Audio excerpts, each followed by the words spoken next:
Ebana, wananiita official Rose D, nami ni mwabarishaji kupitia channel yako pendo kabisa ya Biomedia. Nikwambie tu karibu sana. Kama hujasubscribe hakikisha una subscribe. Ni sehemu pekee ambayo utahabarika na habari mbalimbali. Leo ambayo imeweza kumeka headline kwenye mitandao ya kijamii. Moja kwa moja mimi niko hapa ili niweze kukusanua.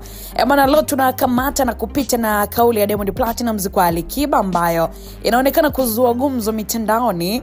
Yeye anakuambia sina tatizo na Alikiba, niko tayari tufanye collabo. Mambo yamekaaje kwa watu ambao kwa muda mrefu wanahusishwa kwenye bifu la hapa na pale? Sasa hii kauli imetoka wapi? Mambo yanakaaje? Tunaweza tukatarajia kitu chochote kutoka kwao? Moja kwa moja unapatana na mimi mpaka tamati, ambako leo tunamwangazia msanii nyota kweli Bongo Flava na Seb Abdul.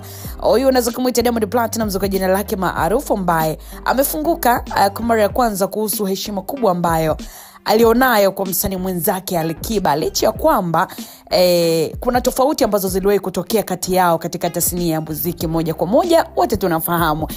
Diamond ndiye amesema kuwa amekuwa akimheshimu Alikiba tangu enzi za mwanzo kabisa wa muziki wake, kutokana na uwezo na uthubutu ambao aliuonyesha katika kudumu kwenye tasnia hiyo kwa muda mrefu. Katika nukuu yake anasema, ngoja niwaambie ukweli, mimi sina tatizo naye. Tangu nilivyotoka nilikuwa natamani kufanya wimbo na Alikiba.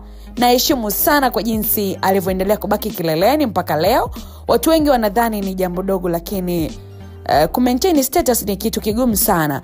Aliweza kusema hayo Diamond Platnumz kwenye nukuu ya kwanza kabisa wakati anaendelea kufanya mahojiano kuhusiana na Alikiba. Lakini pia alifafanua kuwa chanzo cha sintofahamu kati yao kilitokana na mkanganyiko wa kazi ya muziki ambao walikuwa wakipanga kufanya kwa pamoja. Diamond katika nukuu ya pili ni mnukuu, anasema, tulikutana studio kwa KGT ambaye ni producer wake. Nilimwambia tufanye wimbo wa pamoja. Hata nilipomuonyesha Lela Salama nilimpa nafasi ya weke verse yake, lakini pengine hakuwa tayari, akaamua kufanya hard lip. Alieleza hayo Diamond Platnumz ikiwa ni chanzo cha ugomvi wa kwake ni Alikiba.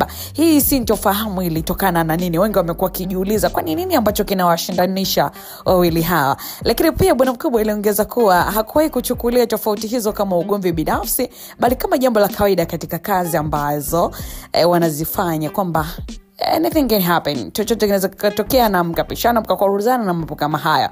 Bana, wasanii hao wawili wamekuwa wakihusishwa kwa muda mrefu na ushindani wa kimuziki, lakini kauli hii ya Diamond Platnumz imeibua matumaini mapya sasa kwa mashabiki ambao walitamani kuwaona wakifanya kazi pamoja siku moja. Wengi tumeona tuna matamanio na shauku ya kuona siku moja Alikiba na Diamond Platnumz waweke tofauti zao pembeni, alafu wafanye kazi ya pamoja. Tunaweza tukapata kitu ambacho ni kizuri zaidi. Maoni yako ni yapi? Na wewe kauli hii ambayo imetolewa na Diamond Platnumz kwa Alikiba inakupa taswira gani? Ukiangalia nini ambacho unaona mbeleni kwa wawili hawa?